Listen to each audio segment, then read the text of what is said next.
욥기 2장 1절부터 7절 말씀까지입니다. 말씀을 보시면요. 1절 또 하루는 하나님의 아들들이 와서 여호와 앞에 서고 사탄도 그들 가운데에 와서 여호와 앞에 서니 원문을 보면 이렇습니다. 그 날이 되었다.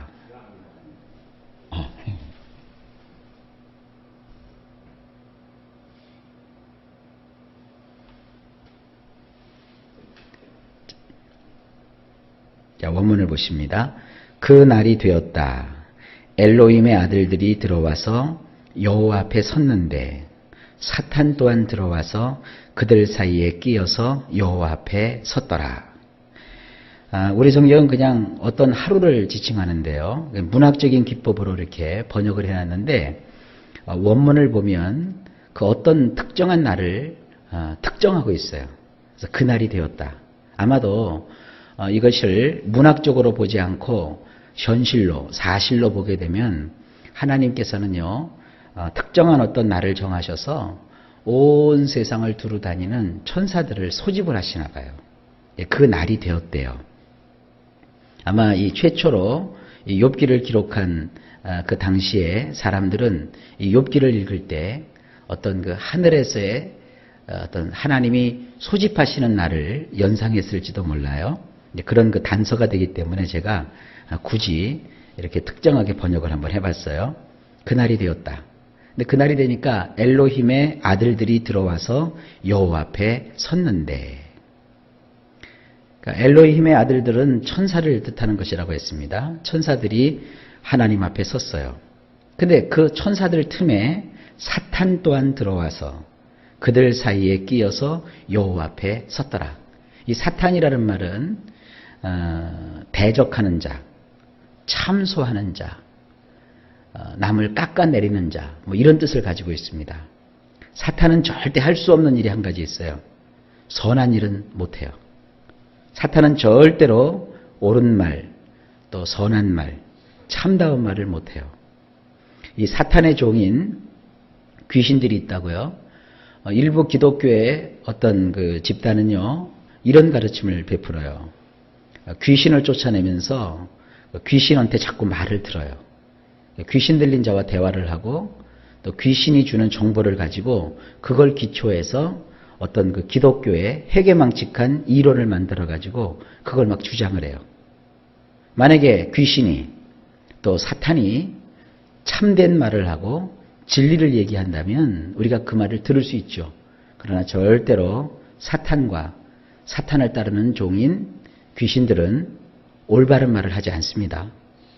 귀신의 속살거리는 소리를 들을 줄 아는 능력을 가진 사람들이 있어요. 절대 귀신의 말에 귀를 기울이시면 안 됩니다. 혹시 여러분들이 영적인 세계가 열려서 어떤 하나님 외에 다른 영의 소리를 들을 수 있는 능력이 있다면 거기에 끌리시면 안 됩니다. 오직 우리는 진리의 말씀을 붙잡아야 돼요. 특별히 영적 세계는 더합니다. 영적 세계에서는 오직 기록된 하나님의 말씀, 그리고 성령의 감동을 쫓으시기를 주의 이름으로 축복합니다. 2절입니다. 여호와께서 사탄에게 이르시되 내가 어디서 왔느냐? 사탄이 여호와께 대답하여 이르되 땅을 두루 돌아 여기저기 다녀왔나이다. 원문은 이렇습니다. 여호와께서 사탄에게 말씀하시기를 너는 어디에서부터 이곳으로 왔느냐? 사탄이 여호와께 대답하여 이르기를 땅 여기저기를 다녔고 그것을 이리저리 거닐었나이다. 사탄도 하나님께 보고하죠. 자기의 모든 정황을요. 자, 그 다음에 3절로 넘어갑니다. 여호와께서 사탄에게 이르시되 네가 내 종 욥을 주의하여 보았느냐? 그와 같이 온전하고 정직하여 하나님을 경외하며 악에서 떠난 자가 세상에 없느니라. 내가 나를 충동하여 까닭없이 그를 치게 하였어도 그가 여전히 자기의 온전함을 굳게 지켰느니라. 이 3절 같은 부분은요, 반드시 원문으로 보실 수 있는 능력이 있어야 되는데 여러분들은 이제 히브리 원문을 못 보니까요. 제가 번역한 이 내용을 잘 마음에 숙지해 놓으시기를 바랍니다. 이렇게 되어 있어요. 여호와께서 사탄에게 말씀하시기를 내가 마음을 세워 내 종 욥을 대적하였겠지만 과연 땅에서 그와 같은 자가 없지 않더냐. 흠이 없고 바르며 엘로힘을 두려워하며 악으로부터 멀리 떠난 자이니라. 그는 여전히 성실함에 있어 요지부동이었느니라. 그를 대적하는 데에 네가 나를 끌어들여 까닭없이 그가 삼킨 바 되게 하였느니라. 왜 원문으로 봐야 되느냐 하면 우리 성경으로 쭉 보다 보면 여전히 하나님께서도 욥에 대한 어떠한 믿음을 별로 가지고 있지 않은 듯한 느낌이 들어요. 그래서 자꾸 욥을 시험해 봐야 되는 그러한 필요성을 하나님의 마음에서 읽게 돼요. 근데 그게 아니거든요. 사탄은 여전히 욥을 대적하고 욥을 참소하는 위치에 있고요. 하나님께서는 욥을 변호하시고 욥의 편이 되어서 욥을 믿어주시는 것이 확연하게 원전에서는 드러나요. 다시 한번 보시면 사탄은 그래요. 네가 마음을 딱 세워가지고 아주 마음으로 정해가지고 내 종 욥을 대적하였겠다 이렇게 말씀하세요.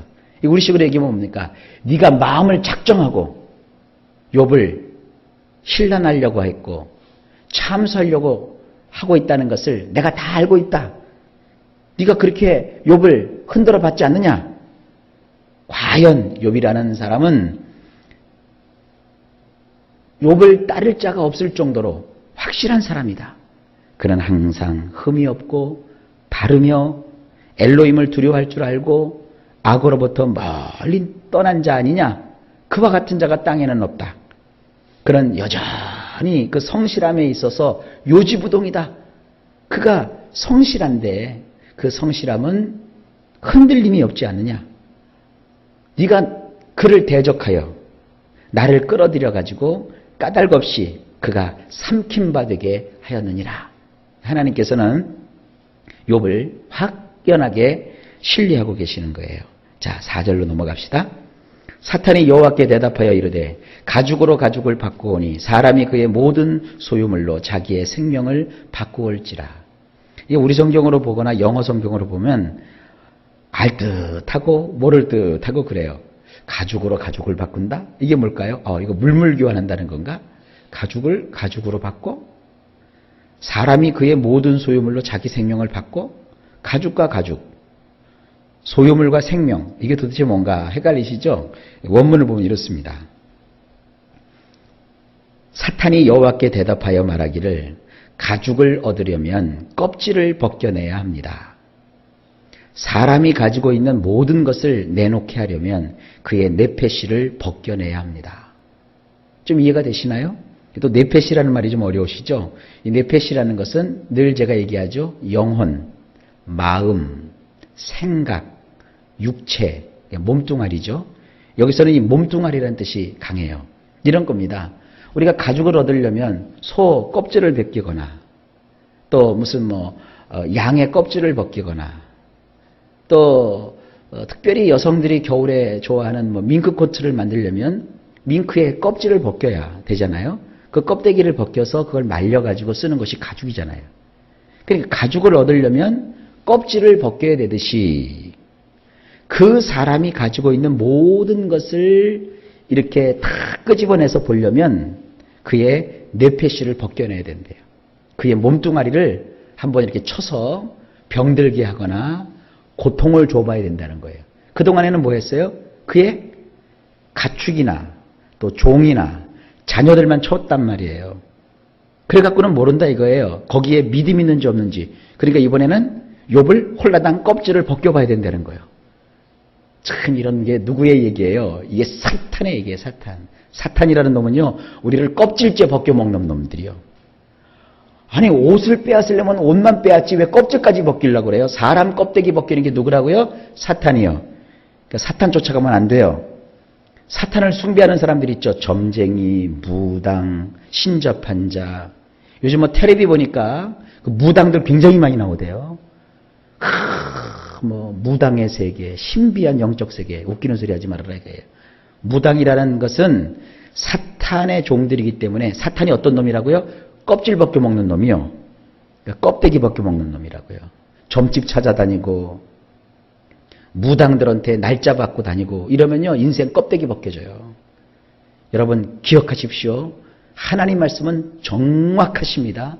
사탄은요 껍질 벗겨 먹는 놈이요. 잘 되긴 뭐가 잘 돼요. 하여간 옷만 벗기는 게 아니라 껍데기까지 확 벗겨버린다고요. 큰일 납니다. 이게 사탄의 전략이고 사탄의 모습입니다. 5절입니다. 이제 주의 손을 펴서 그의 뼈와 살을 치소서. 그리하시면 틀림없이 주를 향하여 욕하지 않겠나이까? 원문은 이렇습니다. 참으로 제가 비옵나니, 사탄이라는 놈도 기도를 하네요. 참으로 제가 비옵나니 당신의 손을 뻗으셔서 그의 뼈와 그의 살을 때려보십시오. 당신의 얼굴을 향하여 그가 당신을 달리 저주받게 더하겠습니까? 이런 나쁜 XX. 이 사탄은 나쁜 놈입니다. 보세요. 뭘 기도해요? 당신의 손을 뻗으셔서 그의 뼈와 그의 살을 때려보십시오. 우리가 기도를 해도요 사탄처럼 하시면 안 됩니다. 하나님 저 사람 미워요. 저 사람의 살과 저 사람의 뼈를 당신의 손으로 한번 때려보십시오. 안 되는 거예요. 우리가 아무리 원수가 밉다고 해도 사탄처럼 기도만 안 됩니다. 우리는 어떻게 해야 돼요? 원수가 돌부리에 걸려서 넘어져서 망하게 하소서 그게 아니라 하나님 돌이켜 회개하며 하나님의 긍휼을 원수에게도 베풀어 주십시오. 그래야 되는 거예요. 사탄은 망하는 것을 원하고 죽이는 것을 원하지만 우리는 할 수만 있거든 죄인이 회개하여 하나님 앞에 설 수 있도록 기도하는 하나님의 거룩한 백성들 되시기를 바랍니다. 사탄이 노리는 게 뭐예요? 당신의 얼굴을 향하여 그가 당신을 달리 저주받게 더하겠습니까? 하나님은 욥을 인정하시는데 이놈의 사탄은 하나님 앞에서 욥이 입을 열어 하나님을 저주하도록 한다고요. 이 저주라는 단어가요. 달리 쓰일 때는 축복이라는 단어로 쓰여요. 그러니까 성경에 보면 축복이라는 말과 저주라는 말이 다 바라크예요. 바라크. 축복한다는 것도 바라크고요. 저주하는 것도 바라크예요. 축복과 저주는 아주 그 희비 쌍곡선을 그리고 있어요. 자, 그 정도로 하고 6절로 넘어갑니다. 여호와께서 사탄에게 이르시되 내가 그를 내 손에 맡기노라. 다만 그의 생명은 해하지 말지니라. 이것도 좀 문제예요. 하나님은 욥을요 사탄에게 맡기지 않았어요. 근데 왜 우리 성경에서 이걸 맡겼다고 번역을 했는지 모르겠어요. 다음 구절로 넘어가기 전에 원절을 한번 볼까요? 여호와께서 사탄에게 말씀하시기를 보라 내 손 안에 두노라. 맡긴 건 아닙니다. 허용한 거예요. 허용. 그냥 사탄이 지금 그 소나기에다가 욥을 넣고 주물딱 지금 하고 있는데 좋다. 그러면 한 번 더 두고 보자. 이런 뜻이지. 하나님께서 애매하게 사탄을 인정하시면서 욥을 사탄의 손에 맡겼다. 이건 아닙니다. 그동안 사탄이 욥을 가지고 떡 주물렀잖아요. 자식도 뺏어가고 재산도 뺏어가고 종들도 뺏어가고. 그러니까 하나님이 좋다. 한 번 더다. 그냥 더 한 번 내가 그냥 두어보겠다. 이런 뜻이에요. 보라 내 손 안에 두노라. 그러나 정령 그의 네페시는 지켜줘야만 하느니라. 이 네페시는 생명입니다. 자, 이 네페시라는 단어를 보면은요. 우리 성경에서는 6절에서는 생명이라고 번역을 했어요. 그런데 아까 보니까 가죽으로 가죽을 바꾸올지라 하는 거기서도 네페시가 나오거든요. 거기서 사탄이 암시한 것은 그의 몸뚱아리예요. 근데 하나님은 또 뭐라고 하세요? 그의 네페시. 여기서 또 네페시는 그의 생명이라고 번역을 했어요. 그러니까 네페시라는 단어는요. 영혼이라고 번역하기도 되고 몸뚱아리로 번역하기도 돼요. 그래서 사탄은 그의 몸뚱아리를 치겠다고 그랬는데 하나님은 그렇지만 그의 몸뚱아리 속에 있는 영혼만큼은 그의 생명만큼은 네가 지켜줘야 된다. 우리 성경은 해하지 말라 그러니까 사탄이 뭐 우리를 해할 수 있는 권세가 있는 줄 아는데 천만의 말이에요. 사탄이 우리에게 손을 대도요. 중요한 부분은 그가 손대면 안 돼요. 그러니 우리 성경은 지켜줘야 된다. 이렇게 표현하고 있습니다. 이 지킨다는 것은 우리가 항상 제가 얘기하듯이 샤마르라는 단어예요. 목숨 걸고 지키라는 거예요. 그러니까 이런 겁니다. 사탄아, 네가 그의 몸뚱아리를 쳐서 병에 걸리거나 몸이 어렵게 되는 건 내가 눈 감아주겠다. 그러나 그의 생명만큼은 네 목숨을 걸고 지켜야 된다. 이런 뜻이에요. 그러니까 사탄은 하나님이 허락하지 않으면 우리의 털끝 하나 건드릴 수 없어요. 할렐루야. 하나님이 강하시고 위대하십니다. 이걸 꼭 잊지 마십시오. 7절.